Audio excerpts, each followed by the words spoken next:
Howdy, it's Kyle talking about Milwaukee. In this video, I'll be going over various aspects of the geography of the city. I'll be talking about the downtown and many other neighborhoods, the parks, beaches, walkability, bikeability, and public transit, economic indicators to include companies headquartered in the city and housing costs. But I will also go over some of the negative aspects of the city as well to include the high crime and poverty rates. Milwaukee is often considered one of the worst cities in the country. Is that the case? Well, if you're interested in learning more about the Cream City, this is the video for you. Milwaukee is the largest city in Wisconsin. It has a population of about 570,000 people, which ranks it the 31st largest city in the U.S. The population of the city is declining, and it was declining pre-pandemic as well. Milwaukee County has about 930,000 people, and the county is losing population. And the greater Milwaukee metro area, which is essentially all of southeastern Wisconsin, has just over 2.2 million people. That ranks it as the 33rd largest metro in the U.S., but do keep in mind that I put Kenosha County with Milwaukee Metro and not Chicago Metro, even though the Census Bureau puts it with Chicago.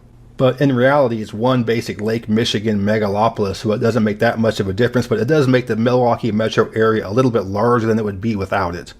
The shape of the city is very north-south oriented, with the entire eastern part of the city being on the Lake Michigan shoreline. The Milwaukee River runs right through downtown, dividing downtown between West Town and East Town. The central business district is the eastern central part of the city right along the lake, and there's a really nice lakefront trail that goes up and down basically the entire lakeshore through the entire city, including right through downtown. Running right along the Milwaukee River is the Riverwalk. And this is a long paved walking trail that runs right through all of downtown. East Town is where you have most of the big high-rises, and right along the lake shore in this part of the city is the large Veterans Park. On the west side of the river is West Town, and this has a big entertainment district along 3rd Street. This is where you have a lot of the city's nightlife, some bars and restaurants, and it can get pretty lively and rowdy there on the weekends.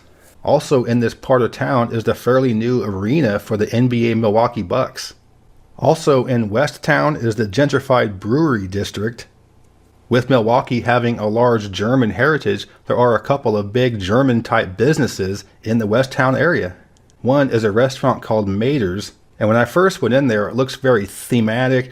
The servers are all wearing costumes. I wasn't quite sure if this was going to be any good. My wife's late father was from Germany, and she's been there many times. I texted her a photo of the menu and the meal that I ordered, and she's like, that was pretty authentic looking. So despite the touristy look to the place and it being right in the part of town where many tourists go, it really is an authentic German restaurant.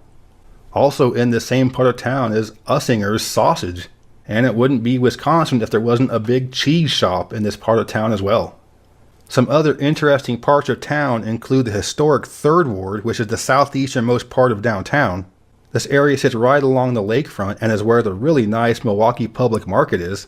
This part of town has been largely gentrified, a lot of art galleries, and a lot of it is upscale as well.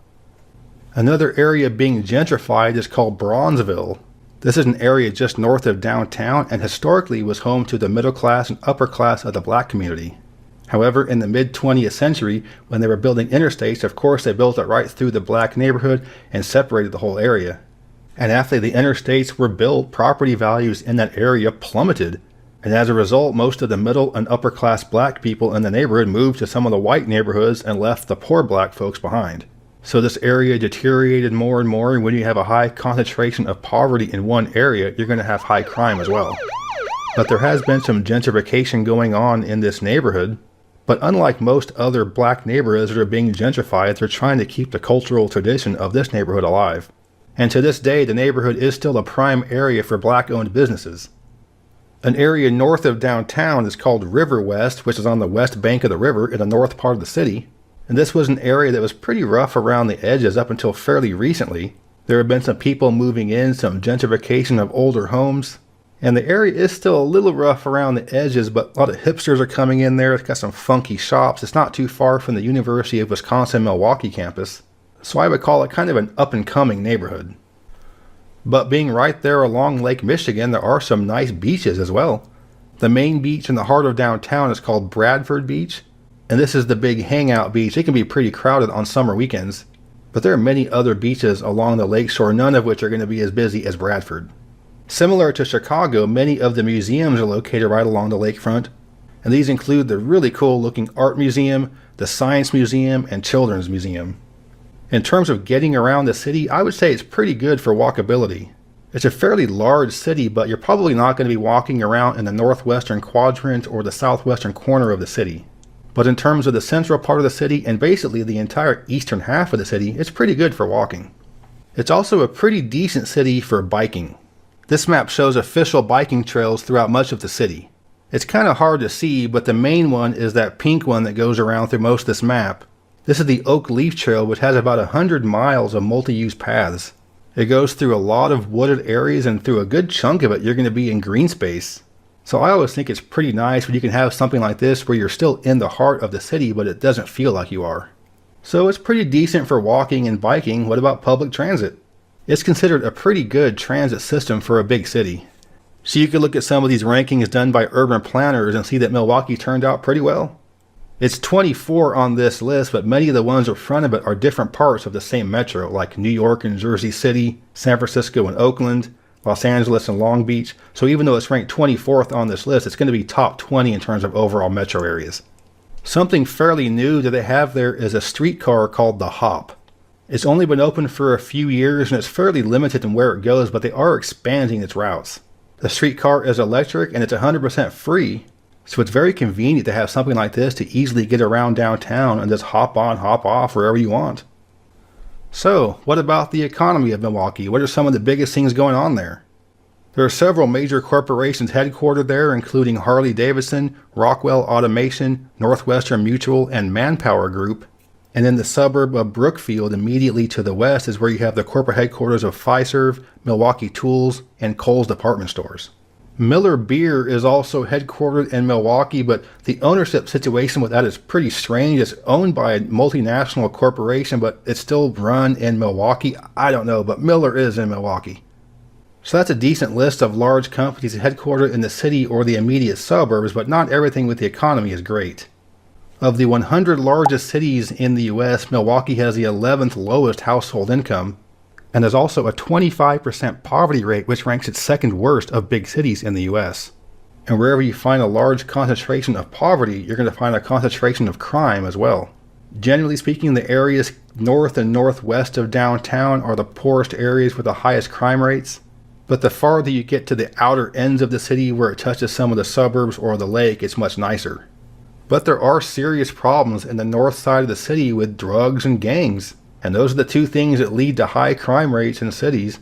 But just like with most other cities, the media are going to focus on the negative things, are going to really overemphasize the crime. Whenever I talk about this subject, I don't want it to seem like I think the media are lying. These places are actually low crime, but they tend to overemphasize the crime and really sensationalize it and almost never bring up anything positive about these cities. So, Milwaukee has a nice downtown, a bunch of other really good neighborhoods. It's good for walking, biking, and public transit, nice parks and beaches, but it does also have some high crime. So, what does it cost to live there? So one thing I like to do is just go through some home listings and get some general ideas of what you can get in different parts of the city. This one here is what I call a baseline house. It's pretty cheap, it needs some work, and it's in kind of a rough around the edges neighborhood, but only $130,000. This house here I think is a steal, $150,000 for a good sized place. This is in that River West neighborhood, which still is a little rough in some areas, but it's really up and coming, and you can see what's been done to this house. Many houses in this part of town has had some of this other kind of renovation done to it, and this neighborhood is getting much more expensive and becoming more gentrified. And I would be shocked if you're able to get a house like this in Milwaukee for $150,000 in 5 years. This is going into a much more established, nicer neighborhood. It needs a decent amount of work, but it's well under $200,000.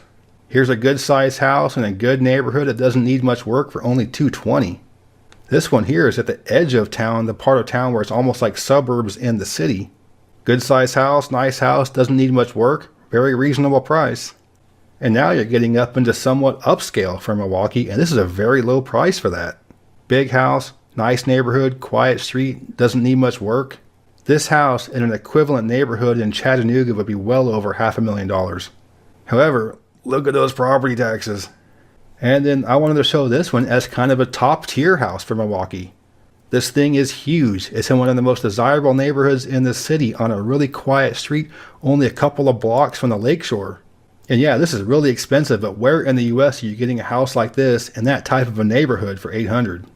But those property taxes are frightening.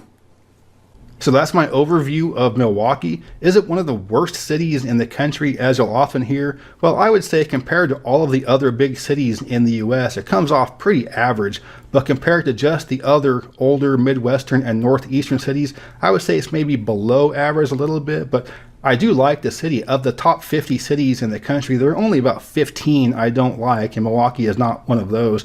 And it does have high crime and high poverty, but it isn't all the doom and gloom that the media often report it as. And the city is very inexpensive despite the high taxes. But with a time right now where the Sun Belt and suburbs are becoming so expensive, you can get a nice house in a Midwestern city like Milwaukee in a good neighborhood for pretty cheap. So perhaps we'll see in the next 10 years or so population start to grow again in some of these Midwestern cities, because they have been going down a decent amount in the past 10 years or so. But I do think Milwaukee's making an upswing, and there are some big things going on right now. So it'll be interesting to see in about 5 years how the city looks.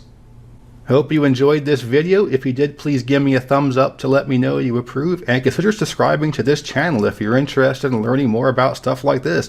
I'm talking about cities and states, and if you're a bit of a nerd, you'll like this channel because I'm a nerd too. But thanks for watching.